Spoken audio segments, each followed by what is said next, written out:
for joining me, braving the cold weather here to hear about the American approach.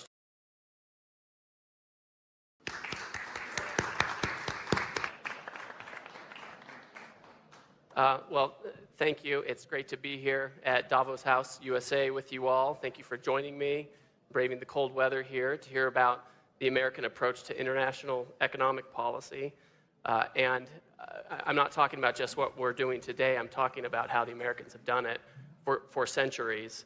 And as you'll see as I go through today's speech, the default position for most of U.S. history has been a pragmatic one involving a mix of tariffs, state involvement, and trade agreements that optimize trade for the United States.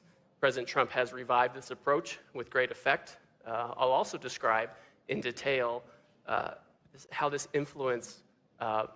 approach has influenced the rest of the world throughout history. And of course, I'll provide my views on how all of this is relevant for today as we face challenges in the international economic system. And frankly, after reviewing all of this, you may all agree with me that the problems and solutions of the past actually look a lot like the problems and solutions of today. This talk may get a little dense as we walk through American history. May feel like you're a little bit back in college, so just stay with me. Luckily, I'm standing, so I won't fall asleep. If you do, I forgive you. But we should start at the beginning. On another cold day, on December 5th, 1791, America's first Treasury Secretary, Alexander Hamilton, delivered something called the Report on Manufactures to Congress. In that report, Hamilton articulated a plan for the United States to shake off its economic dependency on the British Empire. In that report, Hamilton argued for a strong economic policy that would allow America to become an industrial power. He called for a combination of tariffs and subsidies to incentivize industrialization. Hamilton believed that such measures were necessary to promote the development of industries, like textiles at the time, that needed protection from dominant foreign producers to develop the scale that would allow them to supply U.S. needs and also be globally competitive. This vision, as I will discuss, laid the foundation for American and even global prosperity in the 19th and 20th centuries.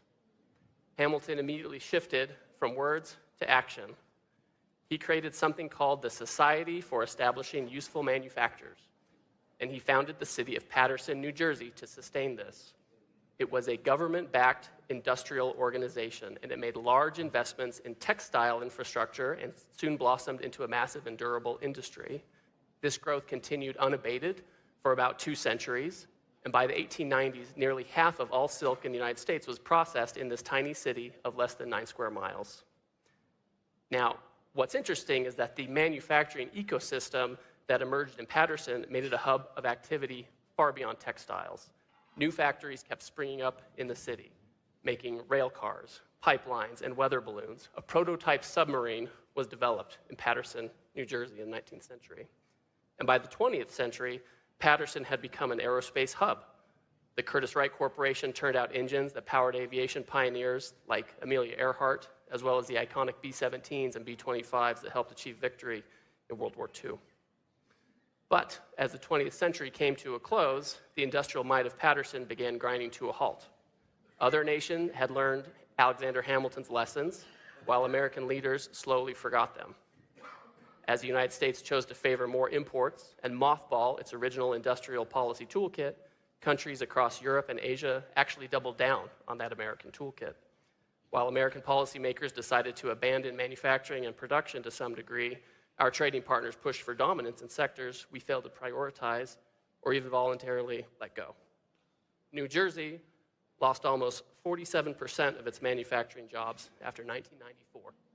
In the period after the United States entered the World Trade Organization, the North American Free Trade Agreement, NAFTA, and granted China permanent normal trade relations. Paterson then became one of the poorest cities in the United States. So the project that Hamilton began and that lasted about 200 years was undone by a U.S. experiment in so-called free trade, one that tied America's hands behind its back while failing to address the practices of countries that had weaponized our own methods against us. So Paterson is a good example of what has gone right and what has gone wrong with American trade policy. So I want to walk you through more of our history so you can understand how America became an industrial power in the first place, how we lost our way, and our path back to a pragmatic trade policy. As I mentioned, Alexander Hamilton called for using tariffs and subsidies to develop America into an independent manufacturing power.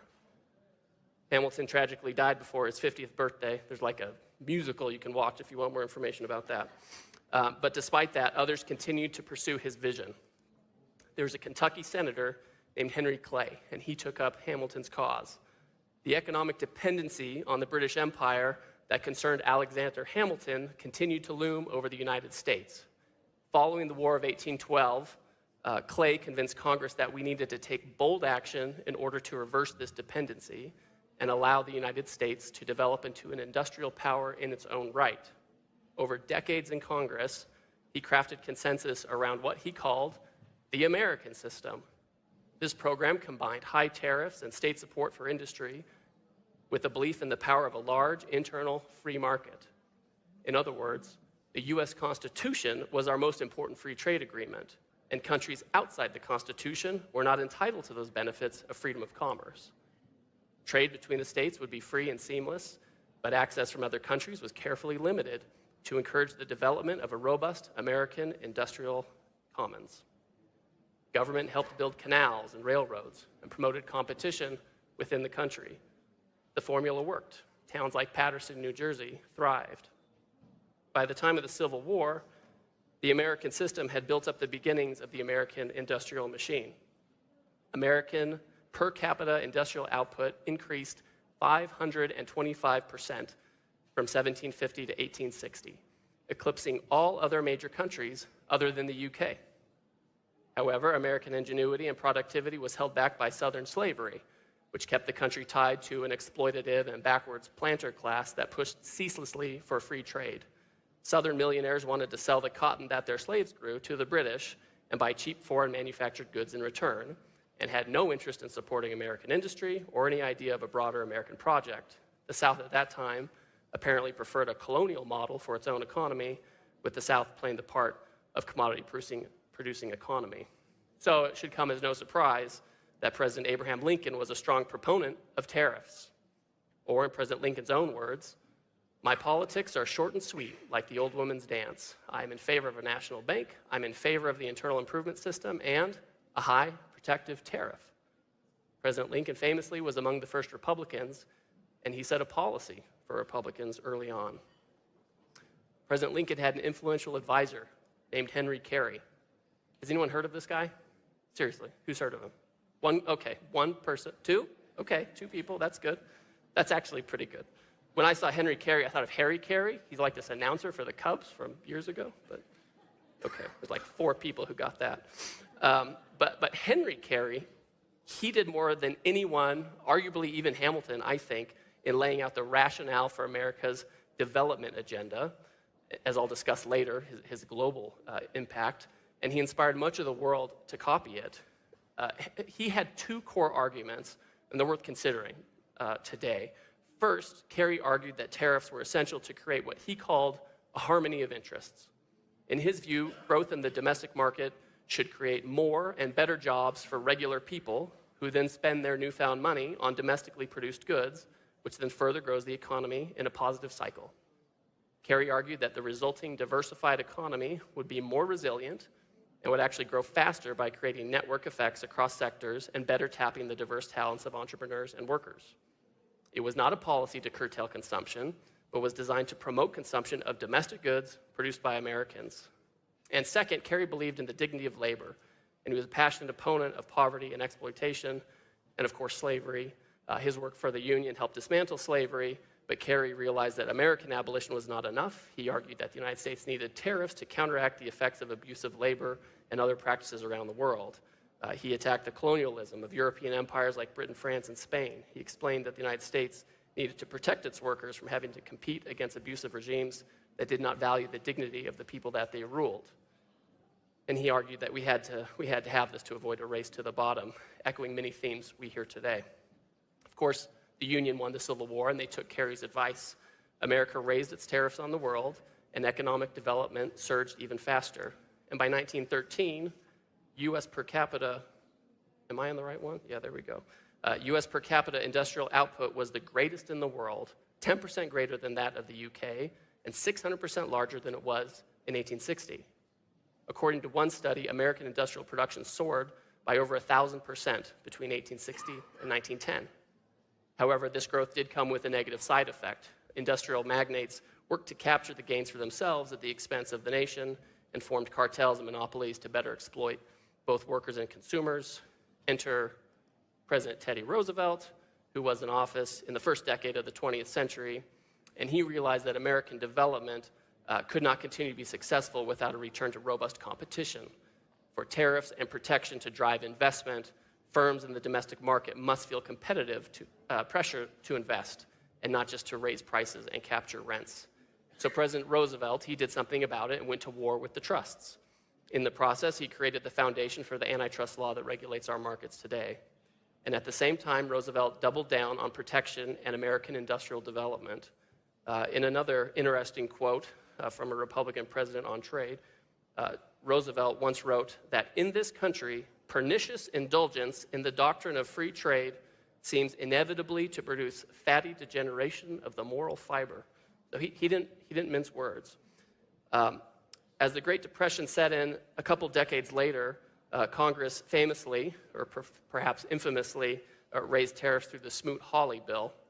Although that law is the bane of many high school economics teachers, and again, I'm making these American media references. If you've ever seen Ferris Bueller's Day Off, there's a very famous scene where they're talking about the Smoot-Hawley bill.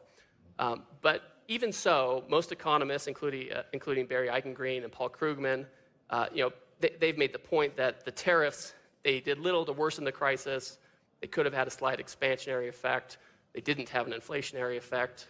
All of that makes sense, as America had been maintaining high tariffs for a long time, for much of the previous century. Smoot-Hawley ended up raising the average tariff rate from 40 to 46%. Obviously, tariffs aren't a magic wand. They didn't reverse the Great Depression, but they didn't plunge it into something worse. I would also say at that time, the United States was a surplus nation. I think tariffs work better for a deficit nation. But in any event, this is why Franklin Delano Roosevelt, FDR, he did not fundamentally change that tariff landscape when he implemented his New Deal program, even though he changed all kinds of other pillars of American society. The 1936 Democratic Party platform emphasized that FDR's administration would, this is the quote, continue, as in the past, to give adequate protection to our farmers and manufacturers against unfair competition or the dumping on our shores of commodities and goods produced abroad by cheap labor or subsidized by foreign governments. FDR also decided to pursue limited reciprocal trade deals. That might sound familiar to some of you, especially if anyone here has negotiated with me on our reciprocal trade deals we're doing these days. But under these New Deal era reciprocal trade agreements, the United States lowered tariffs for countries that removed what the Secretary of State Cordell Hull called discriminations and obstructions. But the United States continued to put restrictions on unfairly traded imports that threatened our workers and producers.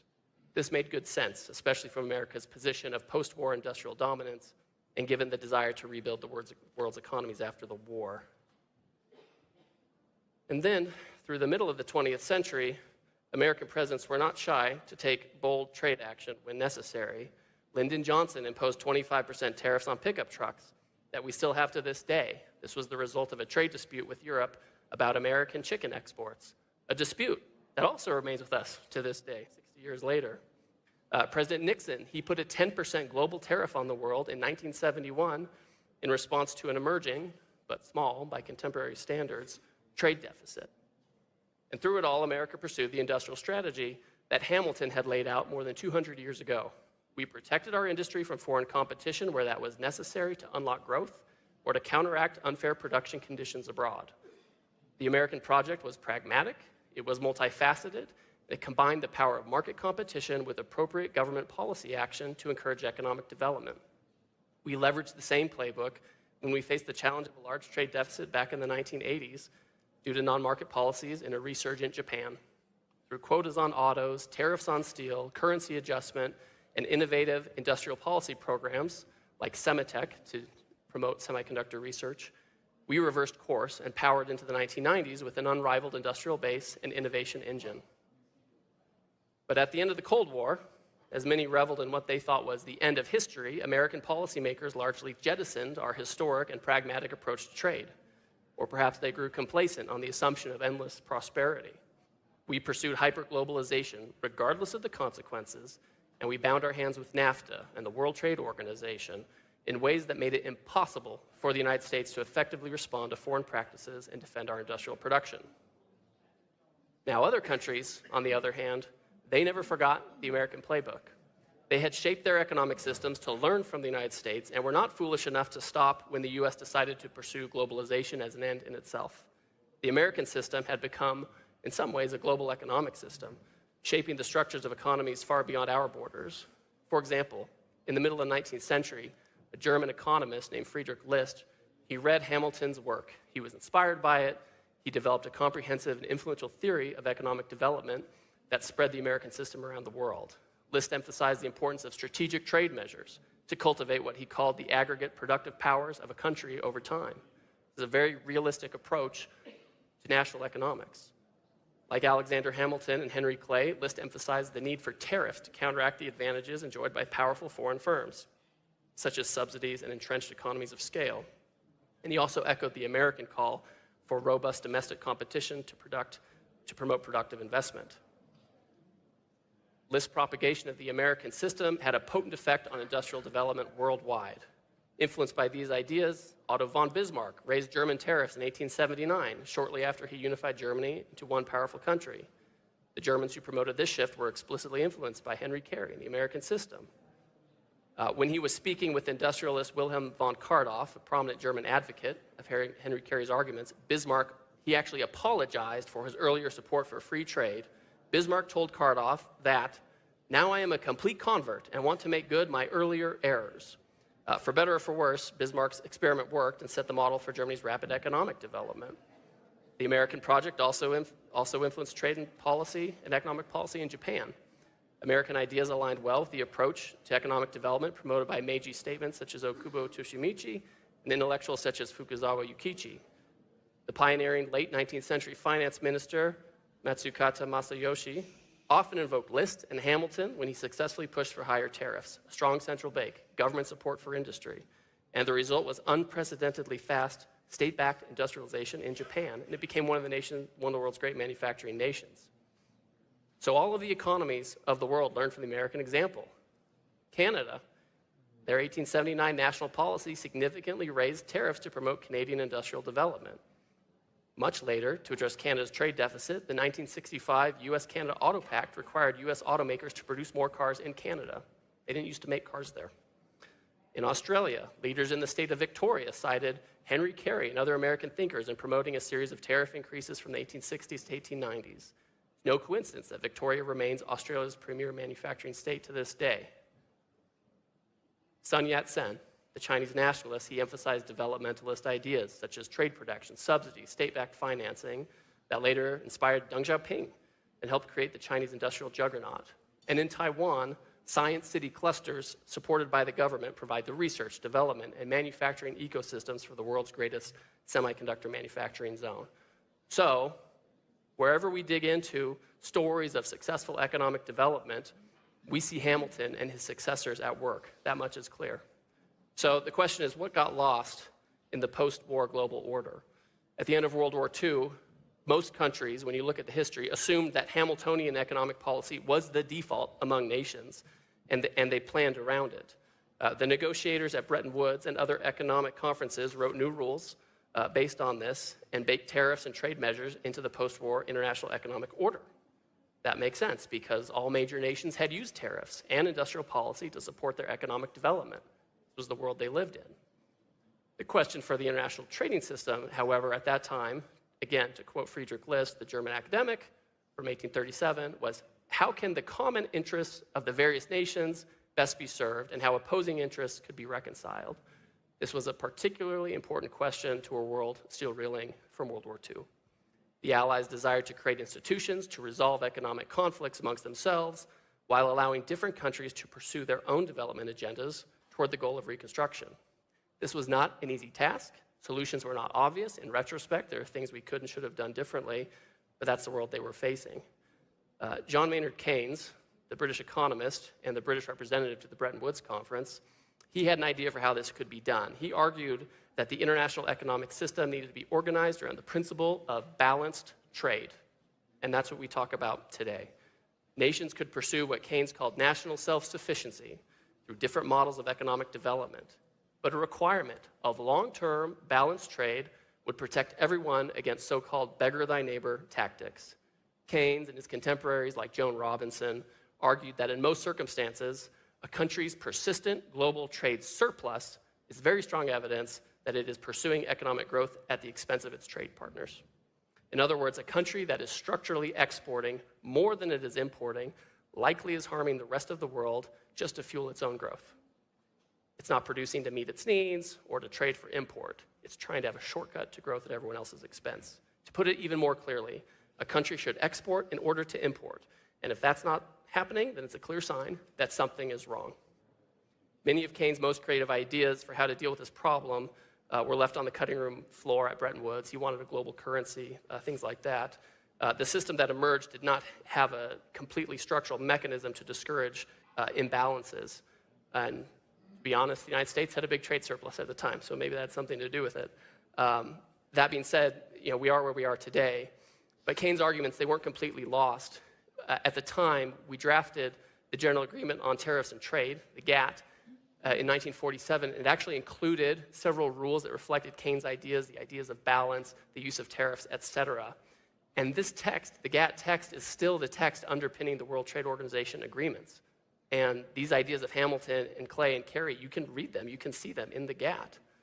For example, Article 18, it's called Governmental Assistance to Economic Development. So this is an idea they incorporated. It explicitly states that it may be necessary in order to implement programs and policies of economic development designed to raise the general standard of living to take protective or other measures affecting imports. Now, the GATT would say that such tariffs could only be used by countries looking for a progressive development of their economies, but isn't that what everyone's looking for?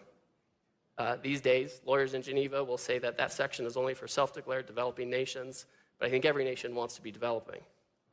The GATT also incorporated tools that countries can use to push back against imbalanced trade and its harmful effects. In Article 12, it says that countries that have a persistent trade deficit can impose tariffs to protect the balance of payments. This means that deficit countries can use tariffs to protect their citizens from harmful effects such as excessive debt or currency devaluation that would otherwise be transmitted to them by the policies of the persistent trade surplus nations. In other words, it stops countries from externalizing their own overproduction or lack of domestic demand to other countries. And then, of course, Article 6 really contains a reference to Henry Carey's arguments about protecting workers from bad practices abroad. That section says that countries can raise tariffs to respond to foreign subsidies or dumping. And all developed economies regularly use these tools to this day. And the list goes on and on. The international trade rules, as originally written after World War II, do not promote free trade as an end in itself. That's something that developed after World War II. They acknowledge, those rules acknowledge that countries use tariffs that they need to develop and that they need to intervene to protect their economies and protect against imbalances. The GATT rules were intended to be flexible. They allowed countries to use methods they needed to support their economy while trying to resolve conflicts that inevitably emerged. But these original goals and principles that we can see written into the GATT were rejected as the Cold War ended. With the WTO, we created a rigid dispute settlement system filled by unaccountable bureaucrats in Geneva, a couple of whom are here who work for the United States, so that you too. And they interpreted the rules so narrowly that they lost much of their intended flexibility, and oftentimes the United States ended up changing our laws to accommodate what was found in Geneva, even though we had negotiated for something different at the bargaining table. And we allowed large non-market economies into the world trading system, gave them the same tariff treatment as we did to market economies, and we didn't hold them accountable to the commitments they made in the process. And at the same time, the United States unilaterally disarmed. We slashed our tariff rates below the rates of nearly all our trading partners. We opened our borders to unprecedented and nearly unlimited flows of foreign labor, capital, goods, and services. And meanwhile, other countries continued to use the tools that America had innovated, but they used them against us. And they were often hidden behind non-tariff barriers like unfair standards or regulatory restrictions based on what I think are fake concerns. Non-market economies use the full force of their state budget and regulatory apparatus to build massive export capacity disconnected from the market realities of profit. capital allocation and consumer demand. And the United States let them do it, and others did too. But that era is over. The United States is now moving forward to fix historic problems with historic solutions. As Americans take active steps to rebalance our own trade, our partners, of course, are free to join with us to build a new international economic system that's adapted to today's challenges. So this time around, we think that the goal of the international system should be to prioritize and protect national interests while also ensuring balance and fairness. We continue to benefit from a lot of rules across many areas, whether it's IP or services. We want to make sure that business has certainty, et cetera. But we can't allow our national interests to be boxed in by outdated frameworks that no longer serve their purpose, if they ever did. So we have to make sure that the new system builds in the flexibilities we need to address economic vulnerabilities, to prevent exposure to economic coercion, and to unlock productivity gains in our domestic markets. Most importantly, such a system must address structural imbalances head-on and make long-term balance a cornerstone of international economic policy. I think it's important for all of us, not just the United States. For us, right, we're the world's consumer of last resort, so we have to have a longer-term reset to higher average tariff rates, which we've already done. For other countries, it will require opening long-closed markets, shifting to greater domestic consumption, and reigning over capacity. And we're seeing some of that going forward, too. We're well along this path as President Trump has increased these tariff rates and made deals to open foreign markets. This approach, combined with sensible energy, tax, and regulatory policy, has resulted in increased GDP. It's reversed the trend in our trade deficit. It's boosted our wages, particularly for blue-collar workers. We're disrupting the status quo, not for its own sake, but because we need to fix this problem. We're taking action to protect American interests.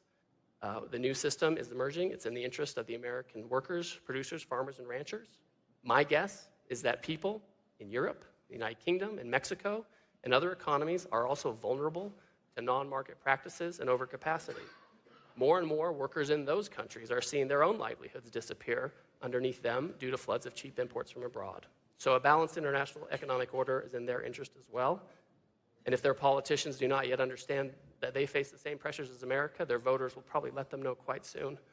I'm going to end up here. I think there are some questions. I hope I didn't use up all the time. But thank you for your attention, and hopefully now you can wake up. She's going to ask me the hard-hitting questions. Thanks.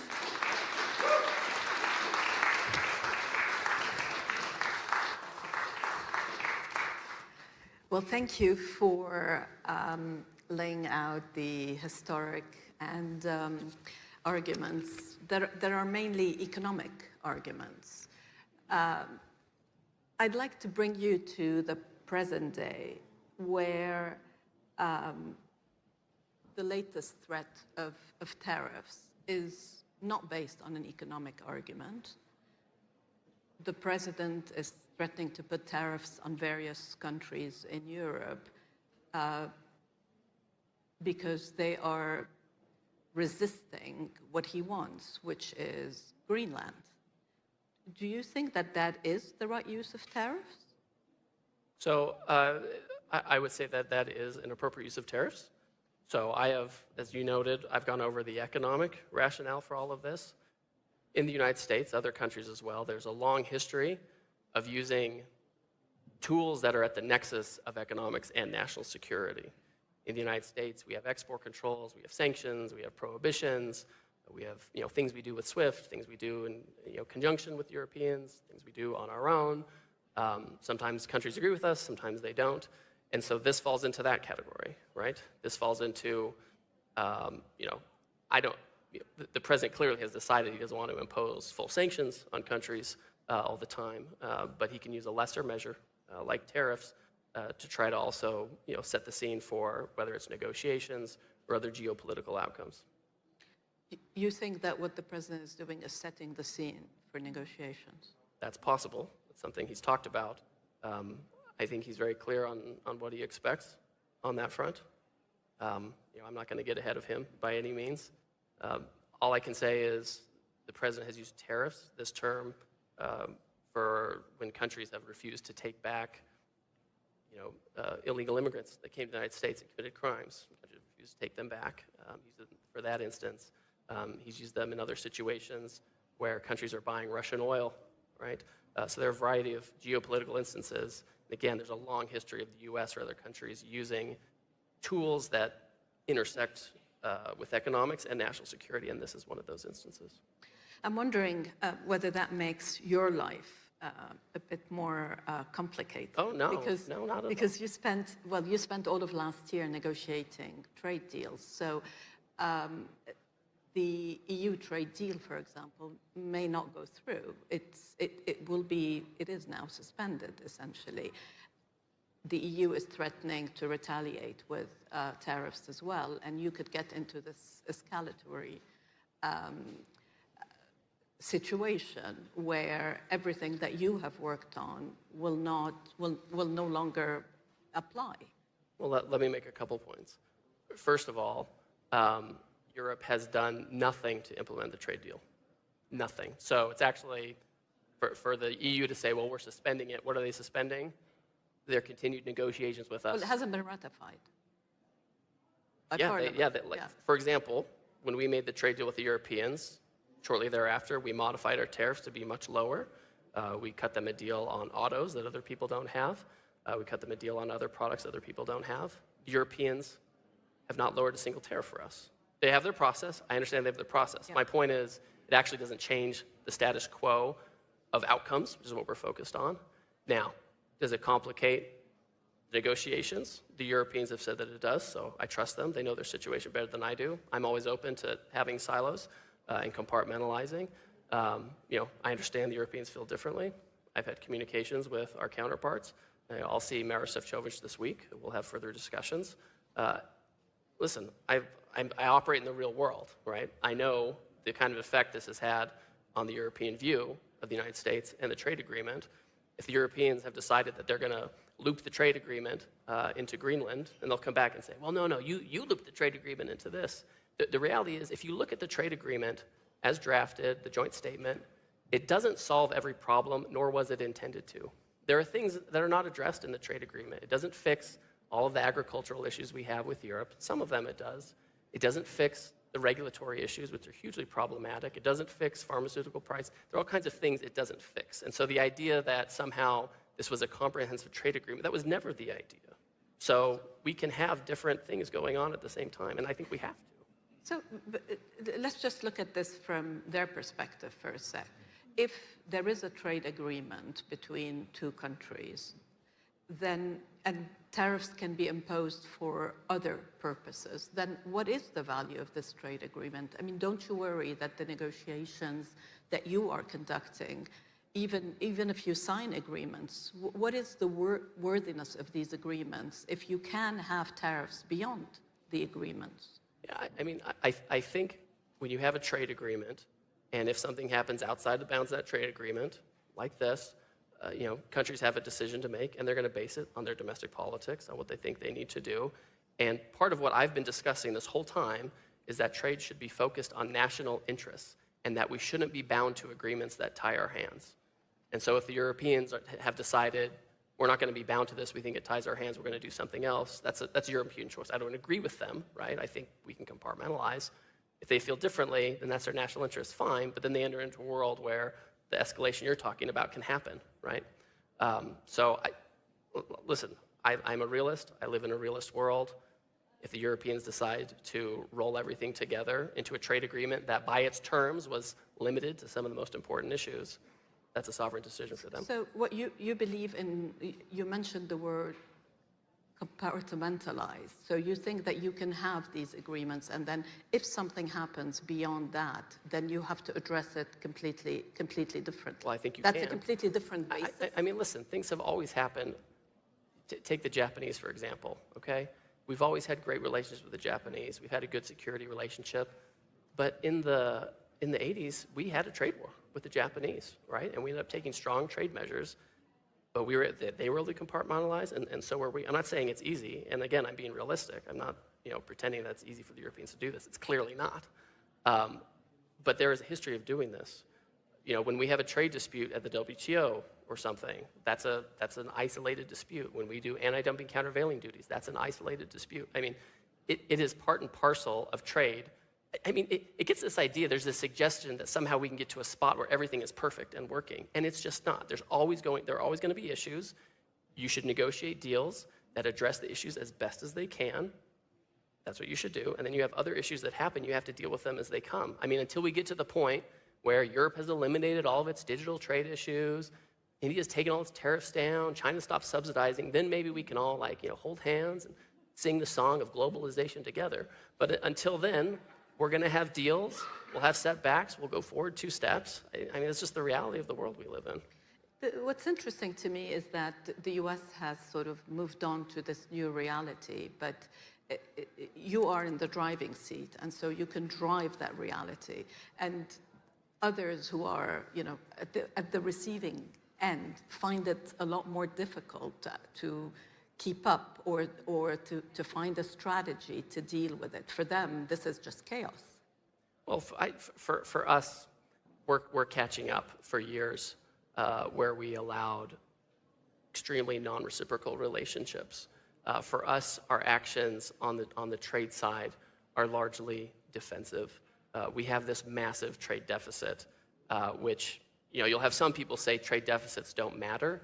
And I guess if you're a multinational corporation, they probably don't matter to you because you're making money on either side of the border. What do you care?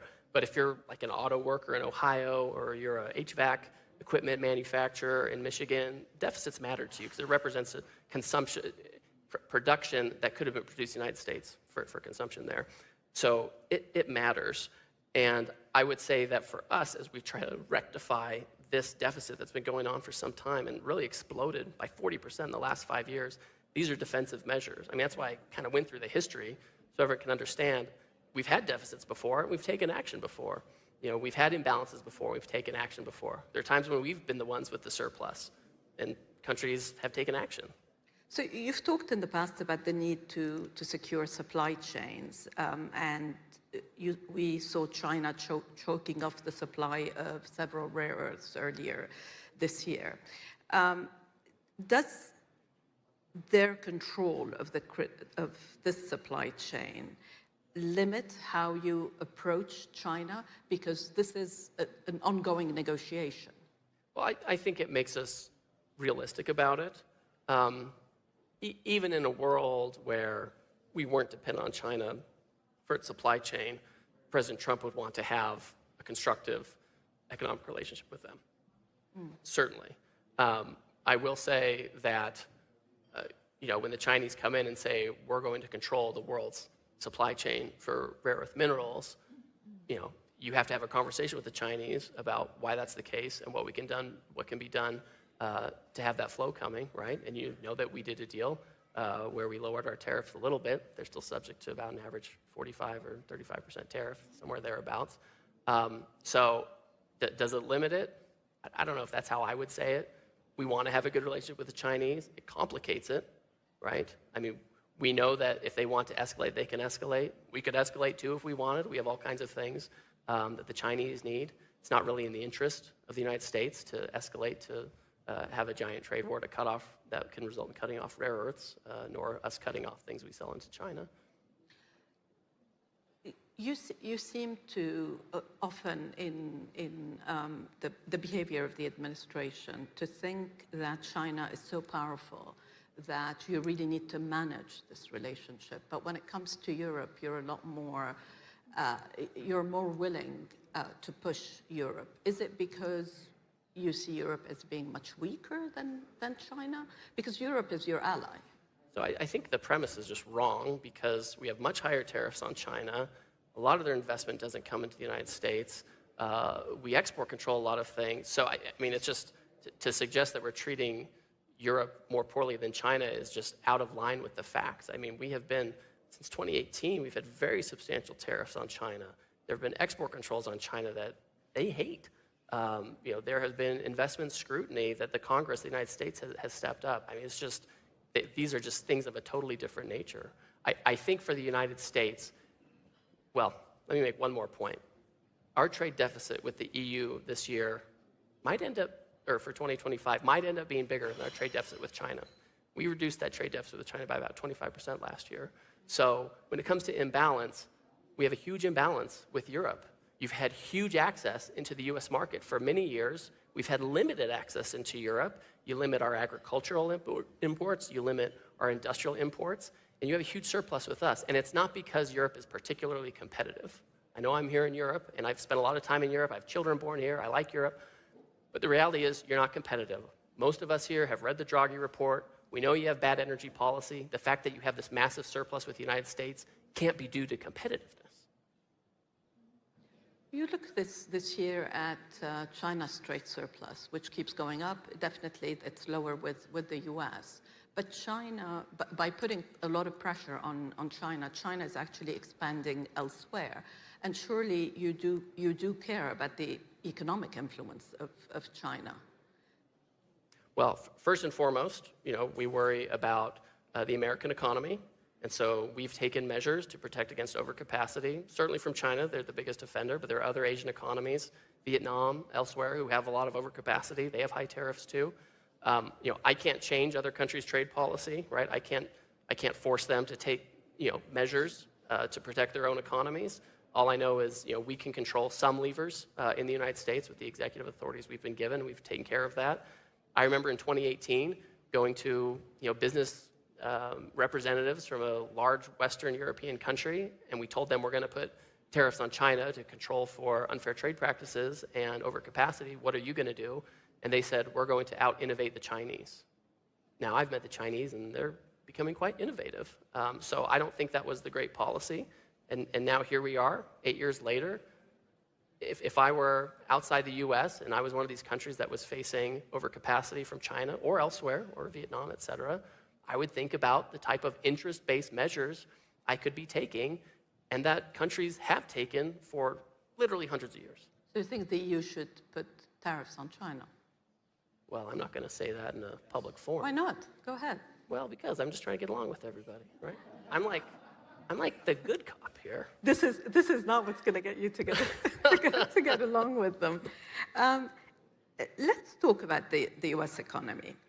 Well, first of all, there is a Supreme Court decision coming down the line, possibly in... What time is it? Is it 10 a.m.? No, in exactly 17 minutes. It'll be fine. It'll be fine.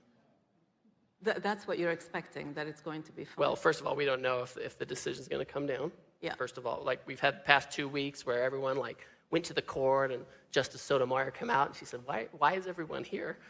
They weren't there for the criminal defense case that they handed down.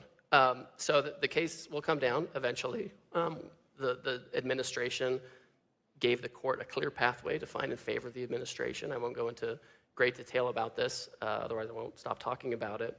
The plain language of the statute authorizes the president in an emergency situation to regulate imports. You regulate imports with a tariff. That's just historic. That's how it works. There's an emergency with our trade deficit and offshoring. Courts typically will defer on the emergency. So we think there's a clear statutory and constitutional basis for all of this. But if it does rule against you, what will you do? Would these tariffs on Greenland work? Well, so what I would say is, the Trump team has been thinking about these actions for years.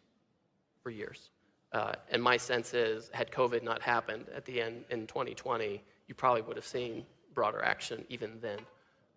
So there are a lot of different options. My general counsel has told me that I'm not allowed to discuss them in public, so sorry.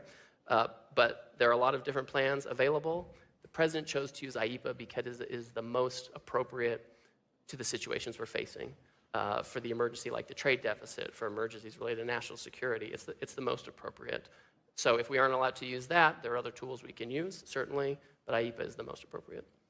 You spoke in your presentation about manufacturing, and we know the president wants to return manufacturing jobs to the U.S. When I last looked, U.S. manufacturing activity has been contracting for several months. What do you think that is? Yeah, I think there are a lot of factors we look at. There's that one where it's contracting. The manufacturing jobs numbers are, kind of middling. But there are other ones that also indicate that the boom is coming. And I would say that construction jobs have gone up significantly.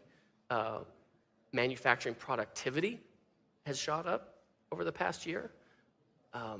Manufacturing wages have gone up. So there are some indicators that we don't have the jobs right now, because normally when you're building a factory, it takes some time. You have to get these things going. And so we're seeing we're seeing the construction starts, we're seeing the construction jobs going up, we're seeing productivity going up. So I think that all of that activity is happening right now to get it up and running, and so we'll see more of that in the coming year. We also have the full effect of the tax bill, which allows for expensing for capital goods, R&D, and that kind of thing. So we're watching that, those indicators. They're not where I want them to be yet, but we're confident they'll get there. The labor market is also cooling. Do you think that tariffs had anything to do with that? So no, I don't think so. You have to remember in the United States, with our new immigration policy, a lot of folks have left the United States. And so and we cut some government jobs because we didn't want an economy fueled by illegal immigration and government jobs. So the president, over the past year, there have been 650,000 jobs created, and they're all in the private sector, and they're all to Americans. So that's the kind of healthy job growth we want. We don't want an economy that's fueled by government jobs. So you're going to see that effect in the labor numbers. I think the middle of this year, I think the labor numbers will be a little more reflective of our policies outside of the immigration and government cuts. I know that you don't think that tariffs drive up prices, but if you look at the polls and you have the midterm elections coming, what they show is that American voters are very concerned about inflation. They're very concerned about affordability. Talk about it.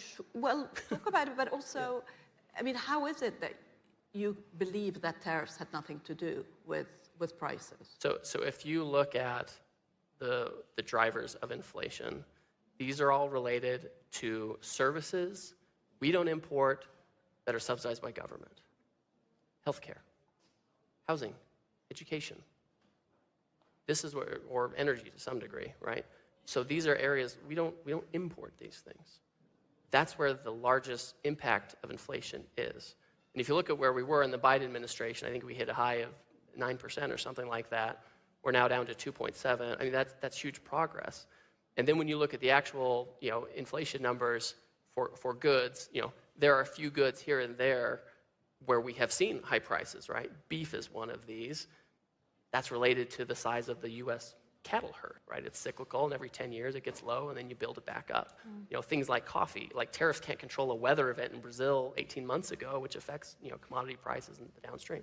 So, can tariffs have an effect on price? Of course they can have an effect on price, but it's typically not an inflationary effect, right? You might get that if you have like a single supplier overseas and they have huge market power to raise the price, but most of these people overseas who are selling to the U.S. market want to keep that market share, and so they're competing, and so are all the people along the supply chain before it gets to the consumer to eat a portion of that. And so that's why we're not seeing overall inflation. You may see some price effects here and there for specific items. So some companies have told me that what they've done is absorb some of the cost of tariffs, and they don't want to immediately raise prices. So what they do is they raise them, little by little, so that you don't notice. Are you seeing that? So no is the answer. I mean, you can cherry pick. You can go to a certain month and say, inflation went up for goods by 0.3%, but then I can find another one and I say, but durables, goods went down by 4%. I mean, when you look at the overall trajectory of inflation, it's in check and going down. And importantly, when we talk about the growth that we're experiencing in the United States, it's not just about the prices, it's about wages. And wages are outpacing inflation, especially for blue-collar workers, especially for manufacturing jobs. When you look at the Biden administration, real wages went down by $3,000 over that administration. We're already up $1,300. We're only a year in. So we're trying to claw back out of this place where we were found. And the fact that wages are outpacing inflation is a really important part of the calculation when we look at the economic effects of our overall program. So do you think that the issue of affordability is going to have a big impact in the midterm? Listen, I think Americans are worried about affordability. And again, it's less focused on goods that we import that we have huge supply. There's oversupply in the world for most goods, but we are concerned about healthcare, where it's subsidized by the government, so it goes up. Education, it's subsidized by the government, so it goes up. Energy, these are often state-run utilities that are poorly run in many cases, so it goes up. So all of these services that are subsidized by the government under schemes largely developed by Democrats, yeah, that's a concern. We'll take a couple of questions if Sure. you're happy, but I wanted to ask you, so prepare them. But do you think that Congress has a role in tariff policy?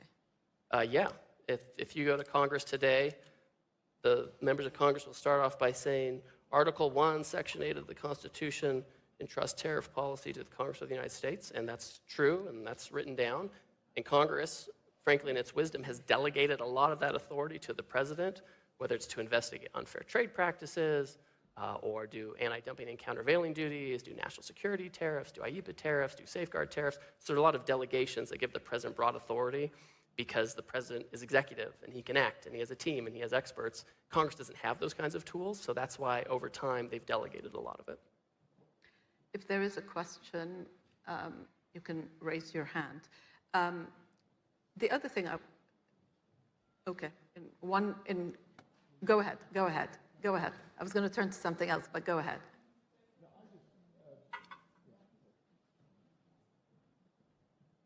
Thank you for your time. So as I understand it, just looking from the outside, President Trump was elected because of his superior ability to manage the economy, to sort of challenge the defense military industrial complex, and then protect the borders. And he doesn't seem to be polling too well with respect to the economy. He doesn't seem to be polling too well with respect to the military industrial complex. And it seems like he's not doing particularly well with respect to ICE, although he did very well in the beginning in terms of controlling the borders. So what do you think needs to happen to improve that over the remainder of his term? Well, I'm not like the political strategy guy.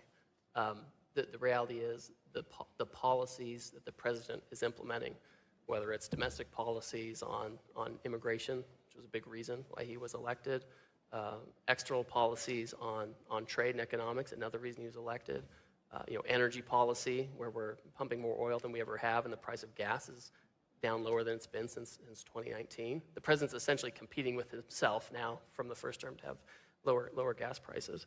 So part of it is we need to make sure that we follow through on these policies. It's pretty common to have second-term presidents have their polling numbers kind of go like this.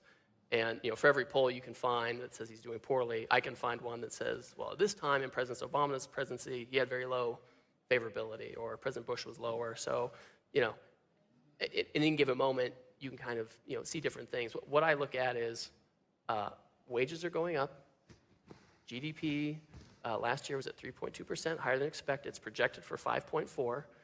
And so this idea that if we had not had tariffs, we would have had, 7% growth? I mean, it's the counterfactual is kind of crazy. So I think the president's going to continue with the policies, including those that resonate most with Americans, especially for some of those issues that matter. The prices of healthcare and energy. I mean, all kinds of things like that. Affordability for housing. I mean, that's what his speech is going to be about here, is about housing affordability. So these are the kinds of things that the president's quite focused on. If he remains focused on them and executes, I think we're going to be fine. The question down there? Yes.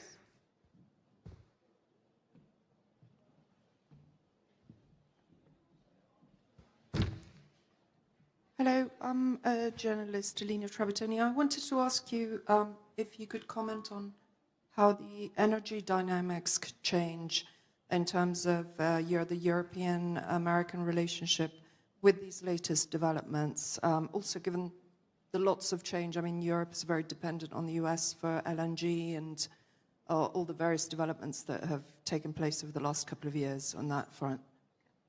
Sure. Well, I mean, first of all, I think American energy is the most dependable energy for Europe.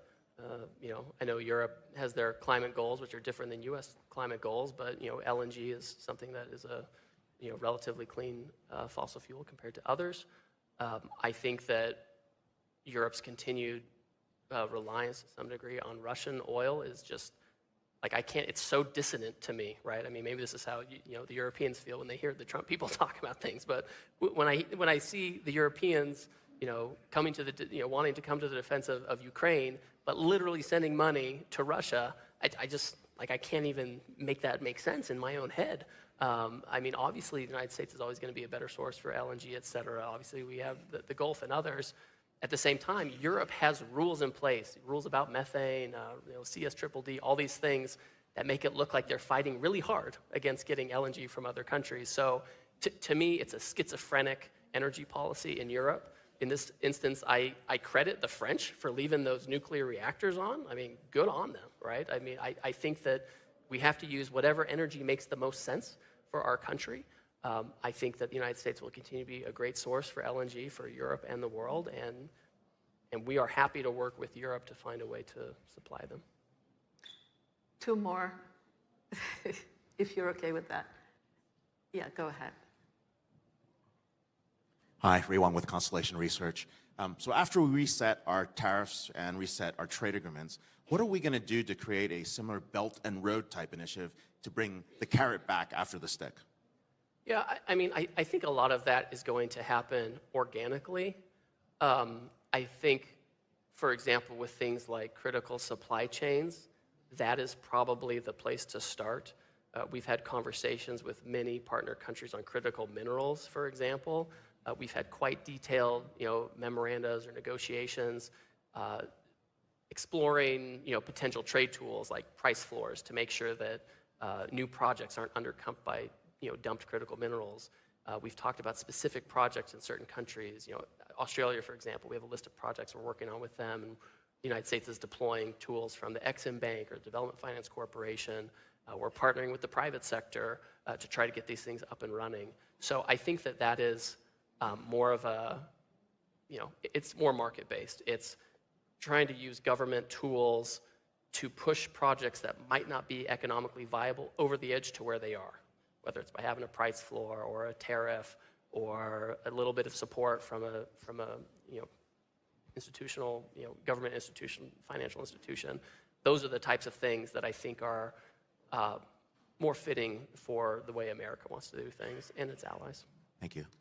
Down there, yeah.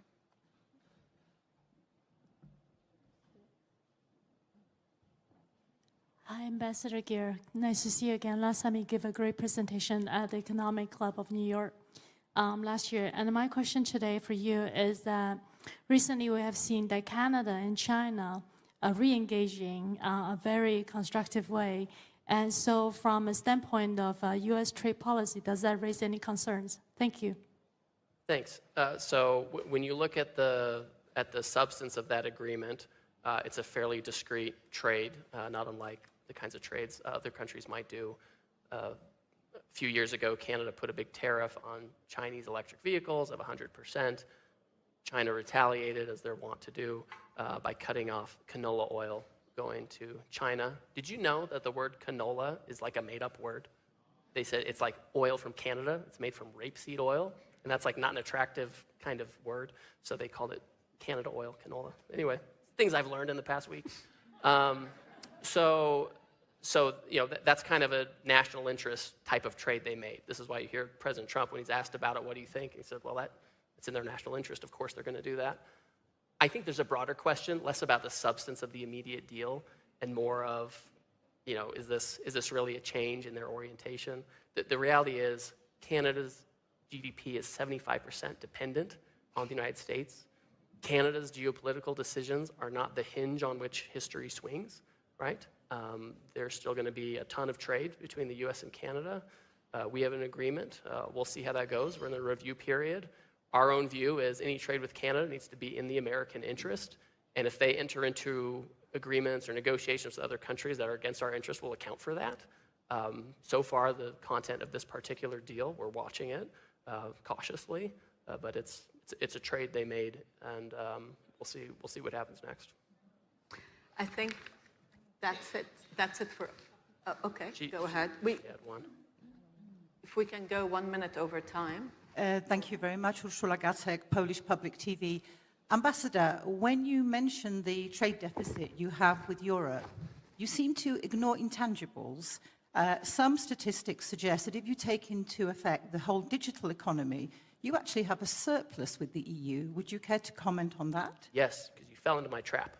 So Europeans always do this. So do you know how the services numbers are calculated? It's like so when you calculate the numbers for goods, there's literally a piece of paper or online documents. How much is it? What's the value, et cetera? These numbers are pretty good in developed economies, so we have a very good and reliable sense of what the goods trade looks like. The services numbers, this is how we do it in America, and my guess is how they do it in other places too.